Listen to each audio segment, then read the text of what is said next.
Good evening students. Start करेंगे हम आज का टॉपिक। आज का टॉपिक हमारा है transport of carbon dioxide gas. इससे पहले हमने पढ़ा है ट्रांसपोर्ट ऑफ ऑक्सीजन, तो अब हम स्टार्ट करते हैं ट्रांसपोर्ट ऑफ कार्बन डाइऑक्साइड। तो जब हमने ऑक्सीजन स्टार्ट किया था तो वहाँ हमने डिस्कस किया था कि एल्वियोलाई से, यहाँ पर थोड़ा सा ऑक्सीजन का बात मैं करूँगी जो हम पहले डिस्कस कर चुके हैं कि एल्वियोलाई से जो ब्लड वेसल है उसके अंदर क्या आ गया है, ऑक्सीजन आ चुकी है ना। और ये ऑक्सीजन यहाँ से ट्रांसपोर्ट होके कहाँ आ गई है, 3% तो प्लाज्मा में डिसॉल्व हो जाती है, 3% तो प्लाज्मा में डिसॉल्व होती है। और जो ऑक्सीजन है, क्योंकि यहाँ पर PO2 हाई होता है, तो 3% प्लाज्मा में डिसॉल्व होती है और 97% हीमोग्लोबिन के साथ बाइंड होती है। यही हमने पढ़ा था। और वो कैसे बाइंड होती है ये हम डिस्कस कर चुके थे कि 4 ऑक्सीजन जो है वो हीम ग्रुप के साथ अटैच होते हैं। तो हम वही बात को लेके अब हम आगे चल रहे हैं। अब हम उसको ले जा रहे हैं टिश्यू के पास। ये मान लो वो टिश्यू के पास पहुंच गई है। यहाँ पर हमें एक सेल बना लेते हैं कि यही बात हम इसी को आगे कंटिन्यू करेंगे। ठीक है, इसको थोड़ा सा हम बड़ा बना लेते हैं ताकि सारी प्रोसेस इसमें आ जाए।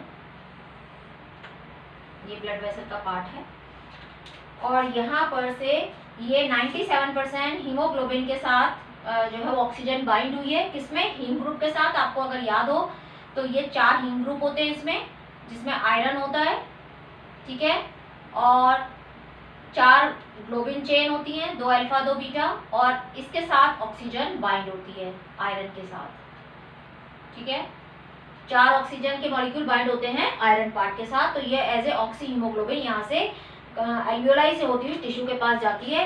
क्या करने के लिए, टिश्यू को ऑक्सीजन देनी है। अब जब ये यहाँ पर पहुंच रही है तो यहाँ पर हम बना लेते हैं, ये आ गई है यहाँ पर आरबीसी। मैं बड़ा बना रही हूँ थोड़ा। आरबीसी यहाँ पर आ गई है और मैंने वहां पर ये बनाया था कि ये क्या लेकर आई है, 4 ऑक्सीजन। ऐसे बना लिया, वैसे होता वो ऐसे है, 4 ऑक्सीजन मॉलिक्यूल्स लेकर आई है। ठीक है, और ये क्या है, ये सेल है। अब इस सेल के पास ऑक्सीजन कम हो गई है। क्यों ऑक्सीजन कम हो गई, क्योंकि ग्लूकोज का ब्रेकडाउन हुआ है। और जब ग्लूकोज का ब्रेकडाउन होता है, अगर आपको याद हो रिएक्शन, तो C6H12O6 प्लस O2, जब ऑक्सीजन का 6O2 कर देते हैं हम, यहाँ ऑक्सीजन का ब्रेकडाउन होता है, तो हम खाली यहाँ पर देख रहे हैं कि बन क्या रहा है, carbon dioxide, water plus energy यानी ATP बनता है। ठीक है, तो जब इसका ब्रेकडाउन होता है तो कार्बन डाइऑक्साइड, वाटर और एनर्जी बनती है। तो इसको फूड के ब्रेकडाउन के लिए क्या चाहिए, ऑक्सीजन चाहिए, क्योंकि फूड का ब्रेकडाउन नहीं होगा। मान लो हमने यहाँ ग्लूकोज लिया है, फैटी एसिड है, कुछ भी है, अमीनो एसिड है, किसी का भी ब्रेकडाउन होना है तो उसके लिए, सबके लिए इसको ऑक्सीजन चाहिए ताकि ये एनर्जी मिल सके और ये एनर्जी को अपनी डिफरेंट एक्टिविटीज में यूटिलाइज कर सके सेल। तो अब इसको तो ऑक्सीजन की रिक्वायरमेंट है। इसके पास से ऑक्सीजन खत्म हो गई है और इसके पास क्या आ गया एक्सिस में, इसके पास प्रेजेंट है यहाँ पर कार्बन डाइऑक्साइड प्रेजेंट है। ठीक है, अब यहाँ पर आपको पता है कि PO2 तो कम होता है और PCO2 ज्यादा होता है टिश्यू के पास। PCO2 45 होता है और PO2 40 के पास होता है, 40 mmHg। ये हम पढ़ चुके हैं। ठीक है, अब ये यहाँ से हीमोग्लोबिन ऑक्सी हीमोग्लोबिन के फॉर्म में आ रही है टिश्यू के पास इसको ऑक्सीजन देने के लिए। अब ये इतना इजीली नहीं देगी ऑक्सीजन। कैसे देगी, जब ये यहाँ पहुँचती है तो हमने यहाँ पर एसोसिएशन में क्या फैक्टर पढ़े थे कि 3 फैक्टर थे कि PO2 यहाँ पर हाई होता है, PO2 हाई होता है, PCO2 लो होता है, टेम्परेचर लो होता है, और क्या था, हाइड्रोजन आयन कंसंट्रेशन 3 लो होती है, यानी 3 लो और 1 हाई। अब ये 3 हाई होंगे यहाँ पर और PO2 लो होगा। अब ये 3 हाई कैसे होंगे, ये 3 यहाँ पर हाई होने चाहिए ना, यानी PCO2 high, hydrogen ion concentration high, temperature high और PO2 लो, तभी तो डिसोसिएशन होगा, है ना। PO2 हाई नहीं, PO2 लो, ये 3 हाई और 1 लो, यानी PO2 ऑक्सीजन का पार्शियल प्रेशर कम हो, ये तीनों ज्यादा हो, तो क्या होगा, हीमोग्लोबिन से ऑक्सीजन निकल जाएगी, डिसोसिएट हो जाएगी और कार्बन डाइऑक्साइड एंटर करेगी। तो यहाँ पर कार्बन डाइऑक्साइड का अमाउंट ज्यादा है। अब इस कार्बन डाइऑक्साइड को यहाँ पे जाना है, तो ये कार्बन डाइऑक्साइड यहाँ पर एंटर करती है। तो आपको पता है कि जो ऑक्सीजन है, ऑक्सीजन जो है कुछ तो प्लाज्मा में डिसॉल्व होकर आती है, कितना आ रही थी 3%, तो वो तो इजीली इसके पास चली जाएगी जो 3% वाली है। पर प्रॉब्लम कहाँ आएगी, ये वाली तो इजीली चली जाएगी, पर प्रॉब्लम है इस ऑक्सी हीमोग्लोबिन से ऑक्सीजन को निकालने में। तो ये ऐसे इजीली, एक तो फैक्टर हमें पता है कि पार्शियल प्रेशर यहाँ पर ज्यादा था, ये कितना पार्शियल प्रेशर लेकर आ रही है 95, भाई ऑक्सीजनेटेड ब्लड का पार्शियल प्रेशर कितना है, जो ऑक्सीजनेटेड ब्लड आ रहा है तो इसका पार्शियल प्रेशर यानी यहाँ पर PO2 95 है या PO2 है हमारा 40, तो एक तो हो गया पार्शियल प्रेशर फैक्टर कि यहाँ पार्शियल प्रेशर ज्यादा है और यहाँ कम है, तो अपने आप से ऑक्सीजन चली जानी चाहिए, तो एक फैक्टर तो फेवर कर रहा है कि यहाँ पे कम है इसलिए चली जाएगी। हमें पता है कि जब डिफरेंसेस होते हैं तो जाती है। अब ये 3 फैक्टर ज्यादा है, CO2 ज्यादा है, ये बन रही है ज्यादा क्योंकि ब्रेकडाउन हो रहा है। जब ये ब्रेकडाउन हो रहा है और यहाँ पर ATP भी बन रही है, एनर्जी निकल रही है, तो टेम्परेचर हाई होगा, 2 फैक्टर हो गए। ATP भी बन रही है, एनर्जी भी निकल रही है, तो टेम्परेचर भी हाई हो गया, PCO2 भी हाई हो गया। अब बच गया हाइड्रोजन आयन कंसंट्रेशन।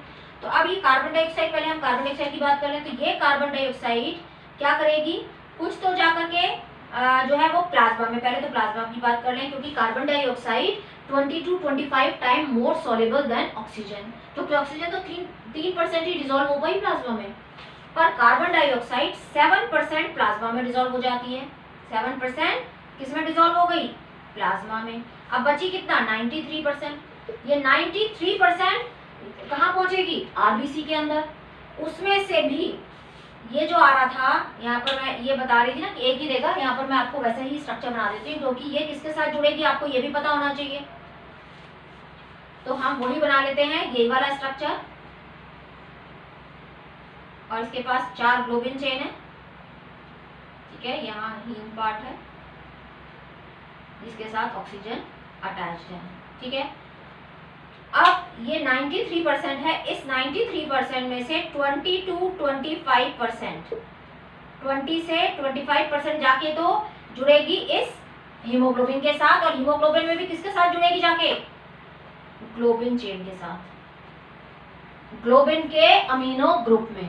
तो कार्बन डाइऑक्साइड कहाँ जुड़ती है, 20 से 25% जुड़ती है, ऑक्सीजन तो जुड़ी थी हीम पार्ट में यानी आयरन के साथ, पर कार्बन डाइऑक्साइड कहाँ जुड़ती है, हीमोग्लोबिन में ग्लोबिन पार्ट के साथ यानी प्रोटीन पार्ट के साथ, और किससे, अमीनो ग्रुप से। ये भी वही रिवर्सिबल फैशन में जुड़ती है, Hb + CO2, ये भी एक रिवर्सिबल उसमें जुड़ेगी, HbCO2, और इसको हम बोलते हैं कार्ब अमीनो हीमोग्लोबिन।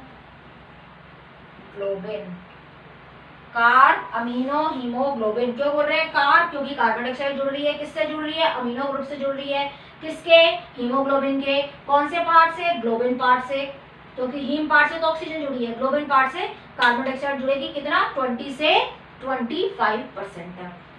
बाकी की 70% जो है वो डिसॉल्व हो जाएगी। यहाँ पर जो आरबीसी के अंदर जो साइटोप्लाज्म प्रेजेंट है उसका जो वाटर है उसके साथ रिएक्ट करेगी, तो CO2 + H2O ये रिएक्ट करके क्या बना देती है, कार्बोनिक एसिड H2CO3, यानी यहाँ जो प्लाज्मा का कितने परसेंट, 70%।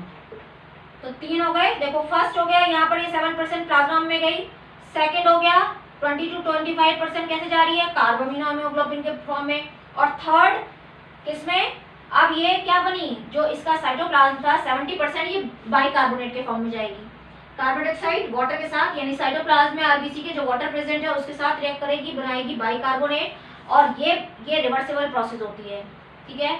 और इस प्रोसेस के लिए यहाँ पर एक एंजाइम प्रेजेंट होता है, यहाँ पर एक एंजाइम है, उस एंजाइम का नाम मैं ऊपर लिख देती हूँ, ये एंजाइम कहलाता है कार्बोनिक एनहाइड्रेज। ये नाम आपको ध्यान रखना है, कॉम्पिटिटिव एग्जाम में पूछा जाता है, कार्बोनिक एनहाइड्रेज। कार्बोनिक एनहाइड्रेज ये ज्यादातर आरबीसी में प्रेजेंट होता है, इसका स्मॉल अमाउंट प्लाज्मा में भी प्रेजेंट होता है। तो यहाँ पर ये कार्बोनिक एनहाइड्रेज प्रेजेंट है जो इस प्रोसेस को कराएगा, ये भी रिवर्सिबल प्रोसेस है, क्या बन गया, कार्बोनिक एसिड। ये कार्बोनिक एसिड भी वापस से ब्रेक हो जाएगा किसके अंदर, hydrogen ion plus bicarbonate ions के फॉर्म में, ठीक है। तो 70% बाइकार्बोनेट के फॉर्म में जाती है, और 20 to 25% एस कार्बामिनो हीमोग्लोबिन, और 7% प्लाज्मा में डिसॉल्व हो जाती है। तो 3 फॉर्म में कार्बन डाइऑक्साइड जाती है। यहाँ पे जो 7% डिसॉल्व हो रही है प्लाज्मा में, वो किस फॉर्म में हो रही है, बबल्स के फॉर्म में। आपने देखा ना गैसेस कैसे होती है, बबल्स के फॉर्म में। जैसे ऑक्सीजन 3% यहाँ पर प्लाज्मा में डिसॉल्व थी, बबल्स के फॉर्म में। बाकी हीमोग्लोबिन के साथ बाइंड होके आई थी। ऐसे ही कार्बन डाइऑक्साइड 7% प्लाज्मा में डिजोल्व होती है, ये भी प्लाज्मा के अंदर ही आएगी अभी, पर 7% यहाँ पर बबल्स के फॉर्म में आएगी और 70% बाइकार्बोनेट के फॉर्म में आएगी। कहाँ पर? यहीं पर आएगी प्लाज्मा में। अभी कैसे आएगी अभी हम बात करेंगे। तो 3 फॉर्म हो गई कि बाइकार्बोनेट के फॉर्म में जा रही है, कार्बोमिनो हीमोग्लोबिन, और प्लाज्मा में डिसॉल्व होके। अब ये बन गया यहाँ पर, ठीक है। तो हमने बोला कि कौन कौन से फैक्टर होने चाहिए। देखो कार्बन डाइऑक्साइड कंसंट्रेशन ज्यादा है, ये बात हम डिस्कस कर चुके हैं। टेम्परेचर ज्यादा हो रहा है क्योंकि फूड का ब्रेकडाउन हो रहा है, एनर्जी बन रही है, जब एनर्जी निकल रही है तो वहाँ टेम्परेचर हाई होगा। तीसरा बात हो गई हाइड्रोजन आयन कंसंट्रेशन। ये देखो हाइड्रोजन आयन कंसंट्रेशन यहाँ पे बन रहा है, हाइड्रोजन आयन बन रहे हैं। जब ये हाइड्रोजन आयन बनाए हैं तो इसकी भी कंसंट्रेशन, अब ये हाइड्रोजन आयन भी क्या करते हैं, ये भी जाके इसके साथ अटैच हो जाते हैं। ब्लैक से कर देती हूँ ताकि आपको इजी, रेड से मार्क कर देती हूँ। ये हाइड्रोजन आयन भी इसके साथ जाके यहाँ पे अटैच हो जाते हैं। अब ये जब अटैच हो गए तब क्या होगा, देखो कार्बन डाइऑक्साइड यहाँ पे पार्शियल प्रेशर भी कार्बन डाइऑक्साइड का बड़ा हो गया, सारे फैक्टर्स आ गए, PCO2 भी ज्यादा हो गया, ये हाइड्रोजन आयन भी इसके साथ पहुंच गया, CO2 भी लग गया इसके साथ। तो अब क्या होगा, जब ये लग गया और यहाँ पर पार्शियल प्रेशर ऑक्सीजन का कम है, ये क्यों कंबाइंड हुई थी, क्योंकि यहाँ पर पार्शियल प्रेशर ऑक्सीजन का ज्यादा था, तो हीमोग्लोबिन के लिए यहाँ पर क्या हुआ, इसके साथ ही अटैच हो गई। पर जब यहाँ पे पार्शियल प्रेशर इसका कम हो रहा है, CO2 का ज्यादा हो रहा है, ये CO2 यहाँ पहुंच गई है, हाइड्रोजन आयन पहुंच गया है, पार्शियल प्रेशर यहाँ पर O2 का कम हो गया है, तो उसकी एफिनिटी कम हो जाएगी उसके लिए, वो एक ऑक्सीजन मॉलिक्यूल को यहाँ से रिलीज कर देगा और ये ऑक्सीजन मॉलिक्यूल यहाँ पर चला जाएगा। समझ में आई बात कि क्यों गया, टेम्परेचर हाई हो चुका था, कार्बन डाइऑक्साइड बन चुकी थी, ये कार्बन डाइऑक्साइड यहाँ एंटर कर गई, उसके बाद हाइड्रोजन आयन जो बने यहाँ से ब्रेक डाउन के बाद, वो हाइड्रोजन आयन भी यहाँ चले गए, इन दोनों ने भी उसको क्या किया, उसको रिलीज कराने में हेल्प किया, यानी सारे फैक्टर्स उसके डिसोसिएशन में हेल्प करने के लिए पहुंच गए। तो यहाँ से जो हीमोग्लोबिन था उसने क्या किया, जो ऑक्सी हीमोग्लोबिन था यहाँ पर, उस ऑक्सी हीमोग्लोबिन में से यहाँ से एक ऑक्सीजन यहाँ पर चली जाती है। अभी भी ये एक ही ऑक्सीजन छोड़ता है, 3 को नहीं छोड़ता, 3 ऑक्सीजन मॉलिक्यूल, तो ऑक्सीजन यहाँ चली गई। अब ये जो कार्बन डाइऑक्साइड, ये बात हो गई। अब कार्बन डाइऑक्साइड यहाँ आ गई है, 3 फॉर्म में आ गई है। अब क्या हुआ, बाइकार्बोनेट आयन आ गए यहाँ पर, हाइड्रोजन आयन भी आ गए हैं। अब ये बाइकार्बोनेट आयन की कंसंट्रेशन जब यहाँ पे बढ़ जाती है तो क्या होता है कि ये बाइकार्बोनेट, हाइड्रोजन यहाँ पे पहुंच गया है, ठीक है। अब क्या होगा, बाइकार्बोनेट आयन की कंसंट्रेशन बढ़ गई है ज्यादा, तो बाइकार्बोनेट आयन बाहर चले जाएंगे। बाहर कहाँ, प्लाज्मा में, किसकी, ब्लड वेसल। इसको मैं थोड़ा साइड कर दूं क्या, आपको क्लियर हो जाए, ताकि थोड़ा सा मैं इसको साइड कर देती हूँ।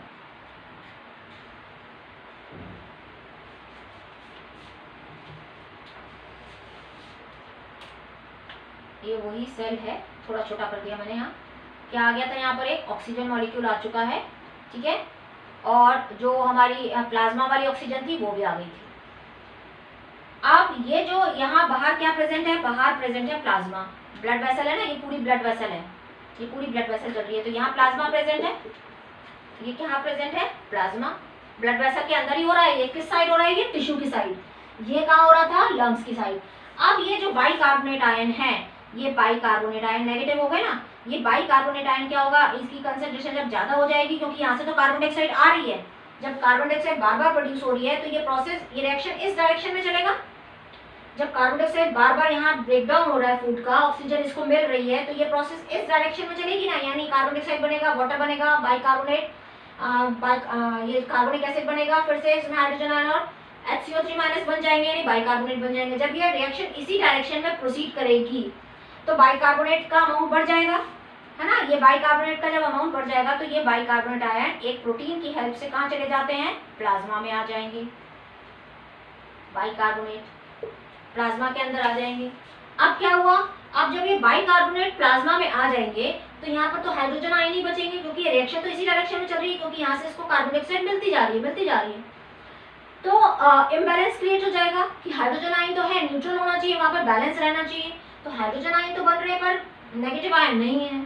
तो इसीलिए जैसे ही एक बाइकार्बोनेट बाहर जाता है, एक क्लोराइड अंदर एंटर करता है। वो इस रिएक्शन को कुछ नहीं करेगा, क्योंकि वो इस रिएक्शन में यूज ही नहीं हो रहा कहीं। बस इतना है कि जितने बाइकार्बोनेट बाहर जाएंगे उतने क्लोराइड अंदर एंटर करेंगे। इसको बैलेंस करने के लिए इसको बोलते हैं क्लोराइड शिफ्ट।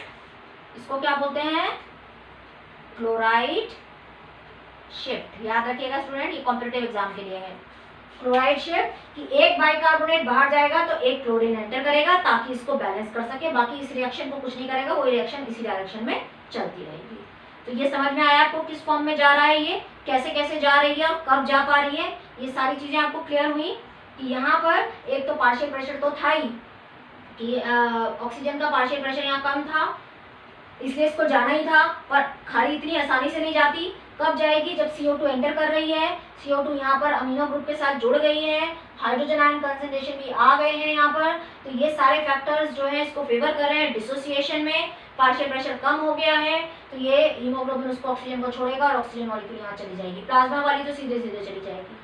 अब ये जब वापस हो गया, इसने ऑक्सीजन दे दी, अब ये वापस जाएगा ब्लड कहाँ पे?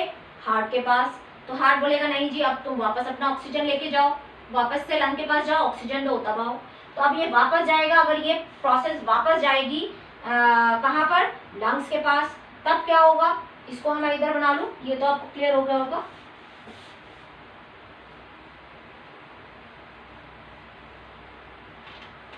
ठीक है, ये प्रोसेस कहाँ चल रही है? टिश्यू के पास। ये प्रोसेस चल रही थी टिश्यूज के पास। अब हम यहाँ पर एक बना रहे हैं, ये मैं खाली एक यही बना दे रही हूँ RBC, ठीक है। और ये कहाँ चल रही है? लंग्स के पास। जब ये लंग्स में आया है तो अब क्या होगा? लंग्स में ये जो प्रोसेस थी यही सेम हम यहाँ बना लेते हैं, iron part iron part iron part, इसके साथ ऑक्सीजन अटैच्ड है, ठीक है। एक ऑक्सीजन चली गई है और यहाँ ग्लोबिन चेन है और उस ग्लोबिन के चेन के साथ क्या जुड़ा हुआ है? कार्बन डाइऑक्साइड, हाइड्रोजन आयन भी जुड़े हुए हैं, अब तो हाइड्रोजन आयन भी जुड़ चुके हैं, ठीक है। और कार्बन डाइऑक्साइड आ गई है यहाँ पर ये कौन सा रिएक्शन हो गया था? हमारा यही रिएक्शन हम लिख लेते हैं वापस से, CO2 प्लस H2O H2CO3, फिर से ये ब्रेक हुआ, क्या बनेगा? H plus plus HCO3 minus, और यहाँ पर भी कार्बोनिक एनहाइड्रेज होता है, Ca, शॉर्ट में हम इसको Ca करके याद कर सकते हैं, कार्बोनिक एनहाइड्रेज। तो यहाँ पर भी एंजाइम प्रेजेंट है, कार्बोनिक एनहाइड्रेज, कार्बोनिक एनहाइड्रेज। तो अभी तक टिश्यू के साइड में जो रिएक्शन हो रही थी, अब ये कहाँ आ गया? लंग्स के पास। लंग्स के पास फिर वही कंडीशन है कि यहाँ पर PO2 कितना हो गया? डीऑक्सीजनेटेड ब्लड हो गया अब ये, क्योंकि एक ऑक्सीजन मॉलिक्यूल दे के आ गया है। अब ये डीऑक्सीजनेटेड ब्लड है तो यहाँ पर PO2 कितना है? यहाँ पर PO2 हो चुका है कितना? 40, और यहाँ पर PO2 कितना है? यहाँ पर है 104, ठीक है। तो अब ये PO2 40 है और PCO2 कितना है? PCO2 यहाँ 45 है और PCO2 यहाँ पर कितना है? 40 है। तो अब कार्बन डाइऑक्साइड को तो यहाँ से यहाँ जाना ही है और सारे फैक्टर उसको क्या कर रहे हैं? यहाँ पर कार्बन डाइऑक्साइड को बाहर निकालने में हेल्प कर रहे हैं, क्योंकि यहाँ पर कार्बन डाइऑक्साइड का प्रेशर कम है, यहाँ टेम्परेचर भी नहीं है, यहाँ हाइड्रोजन आयन कंसंट्रेशन भी नहीं है। तो ये CO2 यहाँ से क्या करेगी? रिमूव होना स्टार्ट होगी, यहाँ से बाहर जाने लगेगी। पहले तो यहाँ से जाएगी, प्लाज्मा में डिजॉल्व वाली चली जाएगी, जो प्लाज्मा में डिजॉल्व हुई थी 7% वो चली जाएगी। फिर उसके बाद प्लाज्मा वाली सबसे पहले जाएगी जो 7% थी, फिर ये वाली भी जाने लगेगी, यहाँ से भी टूट के जाने लगेगी। तो जब ये यहाँ से जाने लगेंगी तो ये रिएक्शन क्या होगा? जिस तरफ कम होती है जो चीज उस तरफ प्रोसीड करना स्टार्ट कर देता है। अब रिएक्शन इस साइड, पहले टिश्यू में रिएक्शन इस साइड प्रोसीड कर रहा था तो बाइकार्बोनेट्स बन रहे थे। अब क्योंकि कार्बन डाइऑक्साइड कम होती जा रही है तो रिएक्शन किस डायरेक्शन में प्रोसीड करेगा? इस डायरेक्शन में प्रोसीड करेगा। तो अब इस डायरेक्शन में जब ये प्रोसीड करेगा तो कि कार्बन डाइऑक्साइड को बाहर निकालना है, तो क्या होगा कि यहाँ से ये जो हाइड्रोजन आयन थे वो यहाँ पहुंचेंगे और जो बाइकार्बोनेट बाहर थे, जो बाहर गए थे प्लाज्मा में, वो बाइकार्बोनेट अंदर आना स्टार्ट होंगे। यहाँ प्लाज्मा में गए थे ना, यहाँ पे ये हमने बात की थी कि इसकी कंसंट्रेशन अंदर ज्यादा हो रही है तो ये बाहर चले जाएंगे और इसको बैलेंस करने के लिए क्लोराइड अंदर आ जाते हैं। तो ये जो बाहर गए थे ये वापस से अंदर आएंगे। जब ये अंदर आने लगेंगे तो क्लोराइड बोलेगा मेरा काम तो खत्म हो गया, मैं तो बैलेंस करने आया था। तो क्लोराइड यहाँ से वापस चला जाएगा, इसको बोलेंगे रिवर्स क्लोराइड शिफ्ट। ये कहाँ हो रही है? लंग्स में। टिश्यू में क्या हुआ था? क्लोराइड शिफ्ट हुई थी कि बाइकार्बोनेट बाहर जा रहे थे और क्लोराइड अंदर आ रहा था, है ना। तो जब ये क्लोरीन एंटर कर रहा था तो ये क्या कहलाई थी? क्लोराइड शिफ्ट, ये बैलेंस करने के लिए जा रही थी। पर यहाँ पर जब कार्बन डाइऑक्साइड पहले तो 7% डिजॉल्व वाली चली जाएगी, फिर कार्बामिनो हीमोग्लोबिन से टूट के जाएगी, फिर यहाँ से भी जाना स्टार्ट हो जाएगी। तो ये डायरेक्शन, इसकी जो डायरेक्शन हो जाएगी रिवर्स हो जाएगी, इस साइड हो जाएगी। तो अब इसको कार्बन डाइऑक्साइड और चाहिए तो क्या होगा, ये रिएक्शन इस साइड प्रोसीड करना स्टार्ट होगा, तो ये बाइकार्बोनेट अंदर यहाँ से एंटर करेगा और ये बाइकार्बोनेट और हाइड्रोजन आयन जुड़ के, ये बाइकार्बोनेट यहाँ से आ गया, हाइड्रोजन आयन यहाँ से आ गया, जुड़ के क्या बनाएगा, कार्बोनिक एसिड, और फिर डिसोसिएट करके कार्बन डाइऑक्साइड बना देगा। तो ये क्या हो गई, रिवर्सिबल प्रोसेस हो गई। वहां पर इस डायरेक्शन में चल रहा था, यहाँ कार्बन डाइऑक्साइड ज्यादा आ रही थी, तो कार्बन डाइऑक्साइड वाटर मिलके बाइकार्बोनेट बना रहे थे, ये कार्बोनिक एसिड बना रहे थे जो डिसोसिएट हो रहा था हाइड्रोजन आयन और कार्बन बाइकार्बोनेट में। तो बाइकार्बोनेट बाहर जा रहे थे, हाइड्रोजन आयन यहाँ पे जुड़ रहा था जाके हीमोग्लोबिन के साथ ग्लोबिन चेन में। अब यहाँ पर डायरेक्शन इस डायरेक्शन में प्रोसीड कर रही है, क्योंकि अब पार्शियल प्रेशर कम है। जब पार्शियल प्रेशर यहाँ पर इसमें ज्यादा है और यहाँ पर कम है, तो कार्बन डाइऑक्साइड तो बाहर जाएगी। सारे फैक्टर्स को डिसोसिएट कराने में हेल्प कर रहे हैं। तो कार्बन डाइऑक्साइड प्लाज्मा वाली चली गई, हीमोग्लोबिन वाली चली गई, ये वाली भी बाहर जाएगी, तो अब इसको कार्बन डाइऑक्साइड चाहिए। तो क्या होगा, बाइकार्बोनेट अंदर एंटर करेंगे, क्लोरीन बाहर चला जाएगा, ये बाइकार्बोनेट और हाइड्रोजन आयन यहाँ से निकल के यहाँ जाएंगे, वापस से बनाएंगे कार्बोनिक एसिड, फिर से रिएक्शन बनेगी, कार्बन डाइऑक्साइड बाहर चली जाएगी। तो इस तरह से ये प्रोसेस चलती रहती है कंटिन्यूएशन में। ये बाहर चली जाएगी तो वापस से क्या होगा, जब ये बाहर चली गई तो ऑक्सीजन क्या हो जाएगा, वापस से अंदर आना स्टार्ट होगी, क्योंकि इसका ऑक्सीजन का यहाँ पर क्या है, पार्शियल प्रेशर कम है, यहाँ ज्यादा है, तो ऑक्सीजन यहाँ एंटर करने लग जाएगी, कार्बन डाइऑक्साइड बाहर चली जाएगी, तो वापस से ये ऑक्सीजन यहाँ पर ले लेगा और फिर से ये प्रोसेस स्टार्ट हो जाएगी। तो इस तरह से कार्बन डाइऑक्साइड की ट्रांसपोर्टेशन और ऑक्सीजन की ट्रांसपोर्टेशन होती है। तो क्लियर हो गया कि 7% प्लाज्मा में डिजॉल्व होकर जा रही है, 20 to 25% as a carbon haemoglobin जा रही है, और 70% बाइकार्बोनेट आयन के फॉर्म में जाती है। तो दोनों अलग है, देखो 7% जो कार्बन डाइऑक्साइड जा रही है वो बबल्स के फॉर्म में जा रही है, और बाकी वो कार्बोनेट वो भी प्लाज्मा में जा रही है पर बाइकार्बोनेट आयन के फॉर्म में जा रही है। तो क्लियर हुआ आपको कि कैसे जाता है। आपको लगा इजी, ये टॉपिक इतना डिफिकल्ट था पर मैंने आपको इजीली समझाया। Please like, subscribe and share.